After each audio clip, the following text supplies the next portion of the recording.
নমস্কার বোন। নমস্কার স্যার। বোন, আপনার নাম কি? স্যার আমার নাম সীমা রহিল। সীমাজি, কোথা থেকে এসেছেন আপনি? শিকার জেলা, রাজস্থান থেকে এসেছি। আচ্ছা, আমি একটা কথা জানতে চাই যে আপনি রামপালজি মহারাজের কাছ থেকে কবে নাম দীক্ষা নিয়েছেন? স্যার আমি 2014 ফেব্রুয়ারিতে নাম দীক্ষা নিয়েছিলাম। আপনি সন্ত রামপালজি মহারাজের কাছ থেকে নাম দীক্ষা নেওয়ার আগে আপনি কি ভক্তি সাধনা করতেন? যেমন সাধারণ মানুষেরা করে থাকে আমরা ওই রকমই ভক্তি করতাম। যেমন যেমন দেবদেবী, যেমন শিব ঠাকুর, হনুমান ঠাকুর, ওনাদেরই পুজো করতাম। আমাদের বাবা মা যেমন যেমন পুজো করতেন আমরা ওই রকমই করতাম। আপনি সন্ত রামপালজি মহারাজের কাছ থেকে নাম দীক্ষা কেন নিয়েছেন? কেননা আমি খুবই অসুস্থ থাকতাম, তাই আমি সন্ত রামপাল মহারাজের কাছে দীক্ষা নিয়েছিলাম। কি রোগ ছিল আপনার? কি হয়েছিল আপনার? স্যার, যখন আমি আমার পুরনো কথাগুলো মনে করি না, তখন আমার আত্মাটা একেবারে কেঁপে ওঠে। আপনাকে আমি বলতে চাই যে আমার এত প্রবলেম ছিল যে আমি লক্ষ লক্ষ টাকা খরচ করে ফেলেছি আমার এই সমস্যার কারণেই, কিন্তু আমি কোনো উপকার পাচ্ছিলাম না। কি রোগ ছিল আপনার আর কি কি আপনি করেছেন? আমার রোগের কারণই খুঁজে পাওয়া যাচ্ছিল না। যেমন ওঝার কাছে গেলাম তো উনি বললেন ভূতে ধরেছে, যেমন ডাক্তারের কাছে গেলাম তো ডাক্তার বললেন পাইলস হয়েছে। আর আমার লুজ মোশন এত হতো যে বারবার দিনে 10 বার, রাতে 10 বার লুজ মোশনের সাথে আবার ব্লিডিংও হতো। এত রক্ত বেরোতো যে দুর্বল হয়ে গেছিলাম, এত দুর্বল হয়ে গেছিলাম। কেউ বলছে পাইলস হয়েছে, কেউ বলেছে ভূতে ধরেছে, কেউ বলেছে নজর লেগেছে।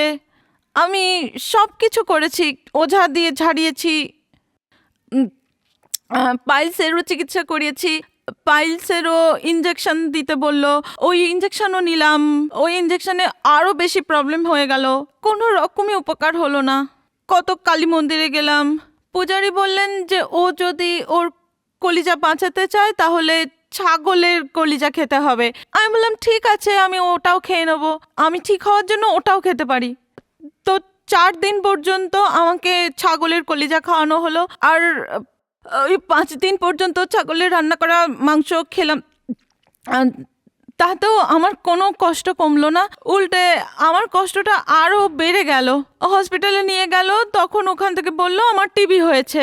আমি তখন টিবির ওষুধ খেলাম, 2 মাস আমি টিবির ওষুধ খেলাম। তাতে আমি এত দুর্বল হয়ে গেছিলাম, তারপর আমি এত দুর্বল হলাম যে চলাফেরা পর্যন্ত বন্ধ হয়ে গেল। তারপর ওই শিকার হাসপাতালে আমাকে ভর্তি করা হলো, আর ওখানে বললো যে এটা একবারে শেষের দিকে। শিকার হাসপাতালে বললো যে এর তো মাত্র এখন তো এর মাত্র 28 কেজি ওজন, আর এত হাই পাওয়ারের ওষুধ দেওয়া হয়েছে, এ তো শেষ হয়ে যাবেই। তখন আমার স্বামী আর আমার বাবাকে বললো যে আপনারা একে অতি শীঘ্রই জয়পুর হাসপাতাল নিয়ে যান, তাহলে হয়তো বেঁচে যাবে। আর যদি অ্যাডমিট না করো তাহলে নাও বাঁচতে পারে, আর যদি জয়পুর নিয়ে যেতে পারো তাহলে বেঁচে যাবে। তারপর 1 ঘন্টার মধ্যে আমাকে জয়পুর নিয়ে যাওয়া হয়, আইসিইউতে ভর্তি করা হয়। তা 3 দিন বাদে আমার জ্ঞান আসে। তখন রক্তও দেওয়া হয়েছিল আর অনেক পরীক্ষাও হয়েছিল। ওই সময় যা পরীক্ষা হয়েছিল, পরীক্ষা করে দেখা যায় যে আমার লিভার ফোলা ছিল আর আলসার ছিল। তো আমাকে 18 দিন ভর্তি করা রইল।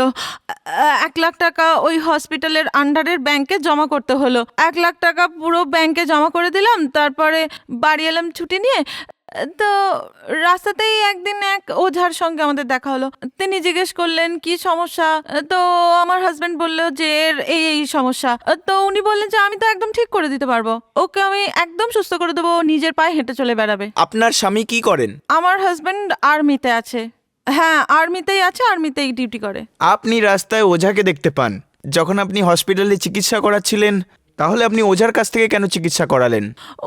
উনি গ্যারান্টি দিয়েছিলেন যে উনি 3 দিনে আমাকে সুস্থ করে দেবেন। আর আর আমি তো উঠতেই পারছিলাম না, আমার মাথায় তুলতে পারতাম না। উনি ওই সময়তেই উনি জলের মধ্যে একটা কিছু মন্ত্র পড়লেন, পরে আমায় জলটা খেতে দিলেন, আর সেই মুহূর্ত থেকে আমি ঘাটটা এদিক এদিক করে নাড়াতে পারছিলাম। তো ওই সময় থেকে আমার বিশ্বাস হয়ে গেছিল ওনার উপরে। তান্ত্রিক কি আপনাকে ঠিক করে দিয়েছিল? না, আমি 1 মাস একদম ঠিকঠাক ছিলাম, কোনো সমস্যা ছিল না। কিছুদিন পর থেকে আবার সেই ওই প্রবলেম, লুজ মোশন, ব্যথা।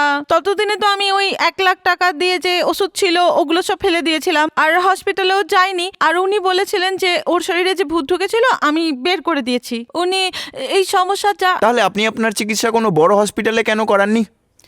ওই আসলে হাজব্যান্ড বলল যে ওই যে আর্মিতে ছিল, তাই আমাদের টাকা পয়সাও আছে, তাই ও বলল যে এখানেই সিভিল হাসপাতালেই ভালো চিকিৎসা হবে, এখানেই করিয়ে নি।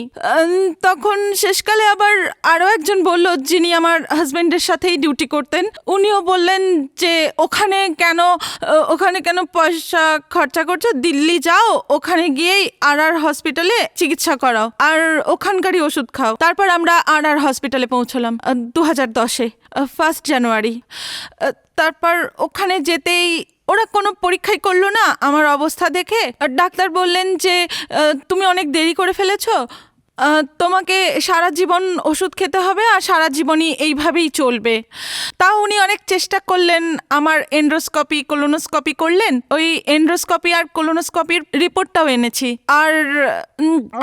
আর উনি বললেন যে উনি যখন পরীক্ষা করলেন আমার পেটের মধ্যে পাইপ ঢুকিয়ে পরীক্ষা করলেন, আর উনি বললেন যে আমার পুরো অন্ত্রটাই নষ্ট হয়ে গেছে আর এর কোনো চিকিৎসাও নেই, আপনাকে সারা জীবন ওষুধ খেতে হবে আর এরকমই চলতে থাকবে, কখনো বেশি ওষুধ খেতে হবে, কখনো কম ওষুধ খেতে হবে। তারপর আমার অনেক ওষুধ শুরু হলো, তারপরে আমার অল্প একটু আরাম হলো, তারপরে আমার আবার 2011-তে একই অবস্থা হলো, অনেক বেশি হতে শুরু করলো, জ্বর আসতে শুরু করলো, 10 দিন ধরে জ্বর থাকতো।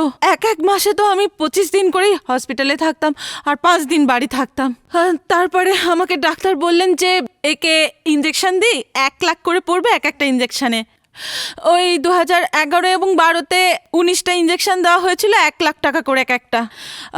ব্লাডের হিমোগ্লোবিনের পরিমাণ 6 পয়েন্টের থেকেও নিচে চলে যায়, আর ব্লাডও আমার ও নেগেটিভ।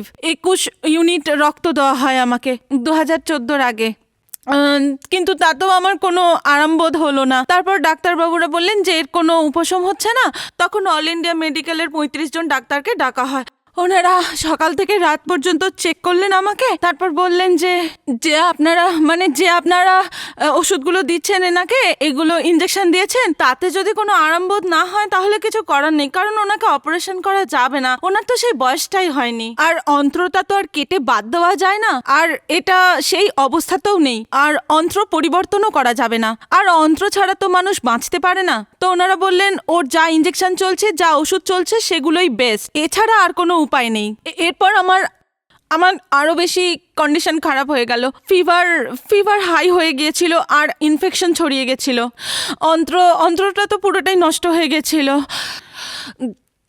তারপর আমি বারবার অ্যাডমিট হচ্ছিলাম, অ্যাডমিট হতে হতে আমি এত নিজেই ইঞ্জেকশন দিতে শিখে গেলাম যে অন্যদের ইঞ্জেকশন দিতে লাগলাম। ওখানে তো মাসে আমি 20-25 দিনই ভর্তি থাকতাম। 2013 সালেও 10,000 টাকার ইঞ্জেকশন দেওয়া হয়েছিল, সেগুলো বিপরীত প্রতিক্রিয়া হচ্ছিল। 1 লাখ টাকার ইঞ্জেকশনও 20 দিনের মতো কাজ করতো, তারপর আবার সমস্যা দেখা দিত, এত বেশি সমস্যা হতো যে। তারপর 2013-তে উনি আমার হাজব্যান্ডকে বললেন যে দেখুন, আমাদের যা চিকিৎসা করার ছিল আমরা করেছি, এনাকে চিকিৎসার জন্য যা আমরা অ্যান্টিবায়োটিক ইঞ্জেকশন ওষুধ দিচ্ছি তার উল্টো রিয়াকশন হচ্ছে, তার জন্য আমরা বলছি যে আপনার যেখানে নিয়ে গেলে আপনার মনে হবে ভালো হবে আপনি নিয়ে যেতে পারেন, যার চিকিৎসা করার ছিল আমরা করে দিয়েছি, এ বাঁচবে না, এর যে কোনো সময় অন্ত্রটা ফেটে যেতে পারে, আপনি যেখানে নিয়ে যেতে চান নিয়ে যেতে পারেন, আমাদের পক্ষে যতটা সম্ভব আমরা চেষ্টা করেছি। বোন, আপনাকে অল ইন্ডিয়ার টপ মোস্ট 35টা ডক্টর দেখে ফেলেছিলেন, আর ওনারাও আপনার স্বামীকে বলে দিয়েছিলেন যে এখন এনার যা চিকিৎসা করার আমরা এমন লেভেল অবধি করে দিয়েছি যে এরপরে ওনার জন্য আর কোনো রাস্তা নেই, আর ওনাকে ঠিক করারও কোনো উপায় নেই। ঠিক তারপরে আপনি কি করলেন, আর তারপর আপনি সন্ত রামপালজি মহারাজের স্মরণে কি করে এলেন? দেখুন, আমি তো অ্যাডমিট ছিলাম, আমার হাজব্যান্ডকে এনারা বলেই দিয়েছিলেন যে ইনি আর বাঁচবেন না। তখন যদি কোনো মানুষকে আপনি বলেন যে ওনার মিসেস আর বাঁচবে না, তখন তার কীরকম মানসিক অবস্থা হবে। তখন ও ওষুধ আনতে গেছিলো, ওই হসপিটালে ওষুধ আনতে গেছিলো, তখন ওখানে ওকে ওই আর্মিরই কেউ একজন পাশে ছিলেন ওর সাথে। উনি বললেন যে আপনাকে খুব দুঃখী দেখাচ্ছে। তখন আমার হাজবেন্ড বললেন যে হ্যাঁ আমি খুব দুঃখী, কারণ আমার ওয়াইফের এরকম প্রবলেম রয়েছে, আর ডাক্তারও এরকম বলে দিয়েছেন, জানি না কি করব। যতটা আমার পক্ষে সম্ভব আমি তো চেষ্টা করব।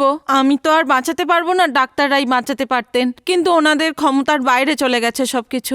তখন উনি বললেন যে আমার কথা শুনে একবার দেখ, একটা জায়গা আছে, তুমি বারওয়ালা আশ্রমে যাও, আর প্রত্যেক সন্ধেবেলা সাধনা চ্যানেলে 7:30 থেকে 8:30 পর্যন্ত একটা প্রোগ্রাম হয়, সেটা দেখো। আর আমার অনুরোধ রইল একবার অন্তত সেখানে যেও। আমার হাজবেন্ড বললেন দেখ আমরা অনেক করেছি, অনেক ঠাকুর দেবতা অনেক জায়গায় ঘুরেছি, অনেক ভগবান যেন কোথাও নেই। আচ্ছা ঠিক আছে, তোর কথা শুনে আমরা একবার চলেই যাব, যদি ও বেঁচে যায়। তারপর আমরা সন্ত রামপালজি মহারাজের প্রোগ্রাম শুনলাম। তখন ও বলল যে ঠিক আছে চলো একবার ওই আশ্রমে গিয়ে দেখা যাক। আমরা যাই ওই বারওয়ালা আশ্রমে। তারপর আমাকে বারওয়ালা আশ্রমে নিয়ে গেল। ওই আশ্রমে যেতেই বললেন যে তোমাকে একটা নাম দেওয়া হবে, আর এটাই এখানকার নিয়ম। তারপর আমি সন্ত রামপাল মহারাজের কাছে দীক্ষা নিলাম। তাহলে কি সন্ত রামপালজি মহারাজের থেকে দীক্ষা নেওয়ার পর আপনার ওই রোগ ঠিক হয়েছে, যেটা অল ইন্ডিয়ার টপমোস্ট 35টা ডক্টরও ঠিক করতে পারেনি? সন্ত রামপাল মহারাজের কাছ থেকে দীক্ষা নেওয়ার পর আমি এত উপকার পেয়েছি যে বলে বোঝাতে পারবো না যে আমি কত উপকার পেয়েছি। সন্ত রামপাল মহারাজের কাছে দীক্ষা নেওয়ার পর তো আমি, যেখানে ডাক্তাররা বলেছিলেন যে এ পেট ফেটে মারা যাবে, আমার প্রায় ওই রকমই হয়ে গেছিল। আমার পেটটা প্রায় ফেটেই গেছিল। আমি আপনাকে দেখাচ্ছি। ডাক্তার বলেছিলেন যে এর অপারেশন হতে পারে না, এর আর বয়স নেই। 28 কেজি মাত্র ওজন। এখন 28 কেজি থেকে আমার 54 কেজি ওজন হয়ে গেছে। আপনি নিজেই বুঝতে পারছেন যে এর ফলে আমার কতটা আরাম হয়েছে কি হয়নি। তারপর আমার 8 ঘন্টা ধরে অপারেশন হয়। যে ডাক্তাররা বলছিলেন যে এর অন্ত্র পুরো খারাপ হয়ে গেছে, পুরো অন্ত্রটাই খারাপ হয়ে গেছে, যে কোনো সময় মারা যেতে পারে, ওই ডাক্তাররাই বলছেন যে কি করে হতে পারে এটা, মানে ডাক্তাররা বলছেন যে এটা কি করে সম্ভব হতে পারে, যে অন্ত্র একদম খারাপ হয়ে গেছিল, এত বড় চমৎকারটা কি করে সম্ভব হলো। এটা কি করে সম্ভব যে এর অন্ত্রটা একেবারে 16 বছরের বাচ্চার মতন হয়ে গেছে। এটা তো কোনো চমৎকার ছাড়া সম্ভবই নয়। আর সব থেকে আশ্চর্যের ব্যাপার তো এটাই যে আমার পুরো অন্ত্রটাই খারাপ, আর তার সাথে আমি প্রেগনেন্ট, আর তাও কন্যা সন্তান, আর সে সুস্থ। এই যে আপনার হাতে রিপোর্টটা আছে, এটা কোথাকার রিপোর্ট? প্রথমে আপনি আপনার রিপোর্টটা দেখান। স্যার এটা আর হসপিটালের রিপোর্টস, 2010 থেকে 2012 সালের রিপোর্ট। যখন ওনারা কোলোনোস্কপি করেছিলেন আমি সেই রিপোর্টসগুলো নিয়ে এসেছি, সেগুলোই আমি দেখাচ্ছি। আমাদের ক্যামেরা একটু দেখান। দেখুন আমার অন্ত্রটি ভেতর থেকে কেমন খারাপ হয়ে গেছিল, কেমন ছাল মতন পড়ে গেছিল। আপনি দেখতে পাচ্ছেন এটা 2010 সালের রিপোর্ট, আর এটা 2012 রিপোর্ট। এটা আর্মি হসপিটাল? আগে হ্যাঁ, এটি দিল্লি ক্যান্টনের ধৌলাকুয়ার কাছে আর্মি হসপিটাল, আর হসপিটাল। কোন ডক্টর আপনার চিকিৎসা করেছেন? Doctor colonel হাবাল Jain. এখন আপনি আপনার মেয়েকে দেখান। রিপোর্টটা রেখে দিন। আপনার মেয়েকে কোলে তুলে দর্শকদের দেখান যে আপনার এই যে মেয়ে এখন কত বছর বয়স হলো, বলুন। না আগে হ্যাঁ, আমার মেয়ে, এখন এর বয়স হলো 3.5 বছর, আর একেবারে সুস্থ। সন্ত রামপাল মহারাজের কৃপায় সুস্থ আছে। এটাও খুব অবাক করার বিষয় যে আপনার অন্ত্র বেরিয়ে আছে, ফেটে গেছে, বেরিয়ে গেছে, তাও আপনি আপনার মেয়েকে এভাবে কোলে তুলে নিয়েছেন। এর ওয়েট কত? এর ওজন কিছুদিন আগেই আমি চেক করিয়েছিলাম, তখন এর 16 কেজি ওজন ছিল। এখন আমি সন্ত রামপাল মহারাজের কৃপায় একদমই বুঝতে পারি না যে আমার কোনো কষ্ট আছে। ওকে কোলে নিয়ে আছি, আমার কোনো কষ্টই হচ্ছে না। আপনি প্লিজ একে নিচে নামিয়ে রাখুন। আমাদের তো ভয় লাগছে যে আপনার অন্ত্র বেরিয়ে আছে, তাও আপনি একে কীভাবে কোলে তুলে রেখেছেন। আর এটা একটা দারুণ ব্যাপার। সন্ত রামপালজি মহারাজের থেকে নাম দীক্ষা নেওয়ার পরে আপনার যে মেয়ে গর্ভে ছিল সে এখন একদম সুরক্ষিত, আর আপনার সঙ্গেও আছে 3 বছর ধরে। আপনি একদম সুস্থ হয়ে আছেন। এবার পুরো সমাজকে কি বলতে চাইবেন, আর সন্ত রামপালজি মহারাজের ব্যাপারে কি বলতে চাইবেন? আমি ভক্তর সম্প্রদায়কে এটাই বলতে চাই যে আমি কোনো উপদেশ তো দিতে পারি না, হাত জোর করে প্রার্থনা করছি যে আমার যে সকল ভাই বোনেরা শুনছেন, সন্ত রামপাল মহারাজের সৎসঙ্গ শুনছেন, তাদের বলবো मनुष्य जन्म खूबी दुर्लभ। मनुष्य जन्म दुर्लभ है, मिले ना बारंबार, तरु बरसे पत्ता टूट गिरे बहर ना लगता डर। কেননা মানুষ 84 লক্ষ জন্মের পর একবার মনুষ্য জন্ম পায়, তো সেটা ভক্তি করার জন্য হয়, সেটা ঈশ্বর সাধনার জন্য হয়। জন্ম হলো, আমার পরিবারে লালন পালন করলাম, সারা জীবন কাটিয়ে দিলাম। এটা তো সামান্য জীবজন্তুরাও করে থাকে, গরু বাছুর সবাই এইরকমই করে থাকে, বাচ্চাদেরকে লালন পালন। দেখুন, আপনি সন্ত রামপালজি মহারাজের সাথে জুড়েছেন অনেক কম সময়ের জন্য, তারপরেও আপনার সন্ত রামপালজি মহারাজের প্রতি এত শ্রদ্ধা, এত বিশ্বাস, এত ভালোবাসা, এর পেছনের কারণ কি? দেখুন, আমি বলতে চাই যে কোটির কি চাই কায়া, নির্ধনের কি চাই মায়া। আর যাদের আর্থিক অবস্থা ভালো নয় এবং শারীরিক অবস্থাও সেরকম ভালো নয়, তাদের জন্য সন্ত রামপাল মহারাজের কাছে সম্পূর্ণ সমাধান রয়েছে। যে আপনার প্রথম স্বামী ছিল, সে মানতো না, তিনি নাস্তিক ছিলেন, একভাবে তিনি নাস্তিক হয়ে গেছিলেন, তিনি মানতেন না ভগবান বলে কিছু আছেন, উনি বলতেন ভগবান বলে কিছু হয়ই না। ওনার এখন কি বক্তব্য আপনি সুস্থ হওয়ার পরে? উনি আমার থেকেও বেশি বিশ্বাস করেন এখন যে ভগবান আছেন। হ্যাঁ, সব জায়গায় ভগবান আছে।